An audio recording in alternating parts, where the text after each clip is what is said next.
ഞങ്ങൾ പറയുന്നത് സ്പോർട്സ് കൗൺസിലിൻ്റെ കയ്യിലുള്ള ഏറ്റവും മികച്ച സ്റ്റേഡിയത്തിലൂടെയാണ് നല്ല ട്രെയിനിങ് നടക്കുന്നത്, നല്ല കോച്ചിങ് നടക്കുന്നുണ്ട്. രാവിലെ മോർണിംഗ് വാക്കുകാർക്ക് നല്ല സൗകര്യം, എല്ലാം കൂടെ ചേർന്ന് നല്ലൊരു അന്തരീക്ഷം. ഏതായാലും കായിക മന്ത്രിയോട് അതിൻ്റെ ഒരു കോംപ്ലിമെൻ്റ് റവന്യൂ മന്ത്രി പറഞ്ഞതുപോലെ തന്നെ ഞങ്ങളുടെയും ഭാഗത്ത് നിന്ന് നല്ലൊരു കായിക അന്തരീക്ഷം കാണാനുണ്ട്. ഇവിടെ മാത്രമല്ല, അങ്ങനെ നിങ്ങൾ ചുരുക്കണ്ടെന്ന് സംസ്ഥാനത്തിലെ മുഴുവൻ പ്രധാനപ്പെട്ട പട്ടണങ്ങളിലും ഇത്തരത്തിൽ സംവിധാനം കൊണ്ടുവരികയാണ്. നല്ല രീതിയിൽ തന്നെ ഇപ്പോൾ നമുക്ക് കൊണ്ടുവരാൻ കഴിയും. ഏകദേശം 100-ലധികം ഇത്തരത്തിലുള്ള കളിക്കളങ്ങൾ നമ്മൾ നിർമ്മിച്ചു കഴിഞ്ഞു. അതിൽ 57 വരുന്ന ഏറ്റവും ക്വാളിറ്റിയുള്ള ട്രാക്ക് അടക്കമുള്ള സംവിധാനങ്ങളാണ്. അത് വലിയ കുതിപ്പാണ്. അതോടൊപ്പം തന്നെ ഈ മേഖലയിൽ പുതിയ മാറ്റങ്ങൾ വരികയാണ്.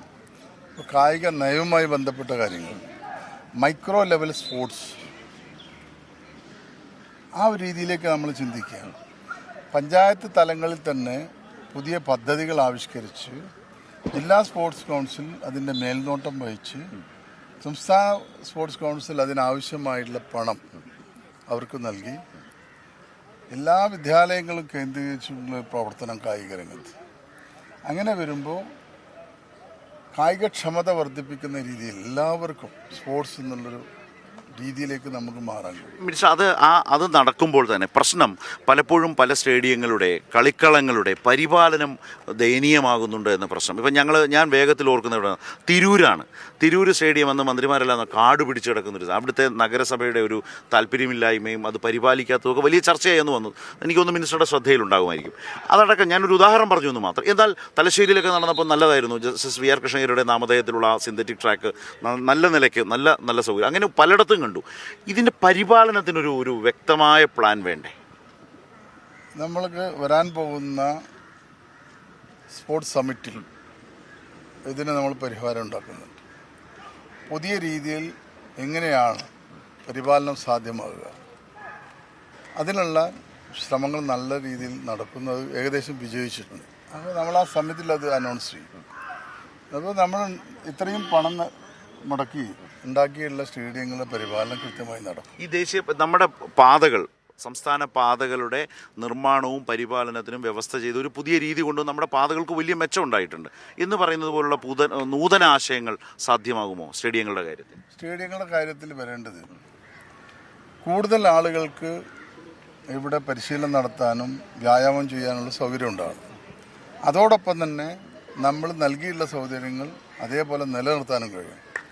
അപ്പോൾ അതിന് ദേശസാൽകൃത ബാങ്കുകൾ, CSR ഫണ്ടുകൾ, ഇതൊക്കെ ഉപയോഗിച്ച് നമ്മൾ അത്തരത്തിലുള്ള പദ്ധതി ഇപ്പോൾ തയ്യാറാക്കിയിട്ടുണ്ട്. ഞാനത് മുൻകൂട്ടി പറയുകയാണ്, ഞാൻ പറയണമെന്ന് ഉദ്ദേശമല്ല. അപ്പോൾ അത് വിജയിക്കാൻ പോവുകയാണ്. അങ്ങനെ വരുമ്പോൾ ഏറ്റവും പ്രധാനപ്പെട്ട ഇപ്പോൾ ഈ സ്റ്റേഡിയം അടക്കമുള്ള കാര്യങ്ങൾ നമുക്ക് സാധ്യമാവും. അപ്പോൾ എന്താണോ സർക്കാർ ഈ മേഖലയിൽ മുതൽ മുടക്കിയത് അതിൻ്റെ പരിപാലനമടക്കമുള്ള സംവിധാനങ്ങൾ നിരവധി സ്വിമ്മിംഗ് പൂളിലൊക്കെ ഉണ്ട്. അതെല്ലാം തന്നെ പരിപാലിച്ചു പോകുന്ന പുതിയൊരു രീതി നമുക്ക് കൊണ്ടുവരാൻ കഴിയും. അത് നിർബന്ധമായി നടപ്പിലാക്കും. ഞാൻ അല്പം രാഷ്ട്രീയം കൂടി. പഴയ സഹപ്രവർത്തകനും സുഹൃത്തുമായിട്ടുള്ള VD സതീശൻ നയിക്കുന്ന പ്രതിപക്ഷം ഇന്നലെ തിരുവനന്തപുരത്ത് നടത്തിയത്, ആ പ്രതിപക്ഷം പറയുന്നതിന് മുഖ്യമന്ത്രി വർക്കലയിൽ കൊടുത്ത മറുപടി, ഇതെല്ലാം ആ വേദിയിലിരുന്ന് കേട്ടയാൾ കൂടിയാണ്. എന്താണ് പ്രതിപക്ഷത്തിൻ്റെ ഭാഗത്തു നിന്ന് സംഭവിച്ചുകൊണ്ടിരിക്കുന്നത്? മഞ്ചേശ്വരത്ത് നിന്നും ഈ ജനസദസ് ആരംഭിച്ച മുതൽ ഇത്തരത്തിലുള്ള ധാരാളം പ്രസ്താവനകൾ കേട്ടുകൊണ്ടിരിക്കുക. ഞാൻ തന്നെ പലപ്പോഴും ആലോചിച്ചിട്ടുണ്ട്, എന്തിനാണ് ഈ പ്രതിഷേധം? ഈ പ്രതിഷേധത്തിൻ്റെ ഒരു കാരണം ഇന്നേ വരെ ഞാൻ കേട്ടിട്ടില്ല. ഈ അദ്ദേഹത്തിൻ്റെ പ്രസംഗങ്ങൾക്ക് ധാരാളം ഞാൻ കേട്ടു. എന്തിനാണ് പ്രതിഷേധിക്കുന്നതെന്ന് അദ്ദേഹം പറഞ്ഞിട്ടില്ല. ഞാൻ പ്രതിഷേധിക്കുന്നു, ഞങ്ങൾ പ്രതിഷേധിക്കുന്നു, ബഹിഷ്കരിക്കുന്നു. ഇത് രണ്ട് വേർഡുകളാണ്. പ്രതിഷേധിക്കുന്നു, ബഹിഷ്കരിക്കുന്നു, 2 വേർഡുകൾ. അത് ചില സമയങ്ങളിൽ ബഹിഷ്കരണം പറയും, ചില സമയത്തിൽ പ്രതിഷേധം പറയും. കോൺഗ്രസ് പാർട്ടിയിൽ തന്നെ മുതിർന്ന നേതാക്കൾ ഇന്ന് നിയമസഭയിലുണ്ട്. നമ്മുടെ കഴിഞ്ഞ ടേമിലെ പ്രതിപക്ഷ നേതാവായിട്ടുള്ള കോൺഗ്രസിൻ്റെ അനിശ്ചിത നേതാവ് രമേശ് ചെന്നിത്തല, തിരുവഞ്ചൂർ രാധാകൃഷ്ണൻ ഏറ്റവും എക്സ്പീരിയൻസ്ഡ് ആയിട്ടുള്ള കോൺഗ്രസ് പാർട്ടിയിൽ തന്നെ ഏറ്റവും പഴക്കം ചെന്ന MLA-മാരിൽ ഒരാൾ, അതേപോലെ ധാരാളം ആളുകൾ നിയമസഭയിൽ. അവരൊന്നും പറയുന്നത് കേൾക്കുന്നില്ല. കുഞ്ഞാലിക്കുട്ടി അടക്കമുള്ള മുസ്ലിം ലീഗിൻ്റെ നേതാക്കൾ ഇത്തരം പ്രതിഷേധങ്ങൾ ഇത്തരം നിഷേധങ്ങൾ നടത്തുന്നത് കാണുന്നില്ല. ഇവിടെ എന്തിനാണ് നിഷേധിക്കുന്നതെന്ന് പറയാനുള്ള ഒരു അത്തരത്തിൽ പറയാനുള്ള ഒരു ബാധ്യത കേരളത്തിലെ പ്രതിപക്ഷ നേതാവിനുണ്ട്. ആ കസേരയിൽ ധാരാളം ഉന്നതരായിട്ടുള്ള നേതാക്കൾ ഇരുന്നിട്ടുണ്ട്. V S Achuthanandan, K Karunakaran അടക്കമുള്ള ആളുകൾ ഇരുന്നിട്ടുണ്ട്.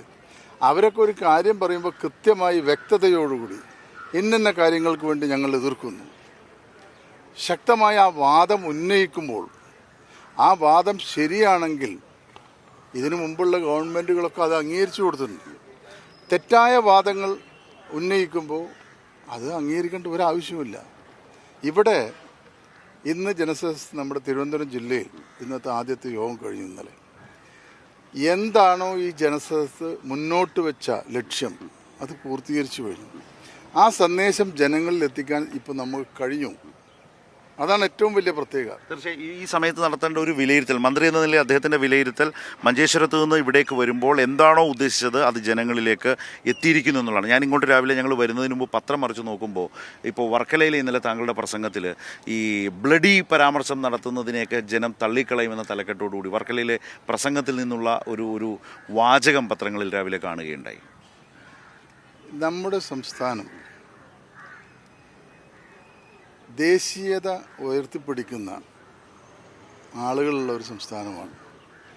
പുതിയ തലമുറയിൽപ്പെട്ടവരാകട്ടെ പഴയ തലമുറ ആവട്ടെ, ഇന്ത്യൻ ദേശീയതയെ ഉയർത്തിപ്പിടിക്കാൻ ഇന്ത്യയുടെ സ്വാതന്ത്ര്യ സമര കാലഘട്ടത്തിൽ തന്നെ ശക്തമായി ബ്രിട്ടീഷുകാർക്കെതിരായി പ്രതികരിക്കാൻ ചങ്കൂറ്റം കാണിച്ച ആളുകളാണ്.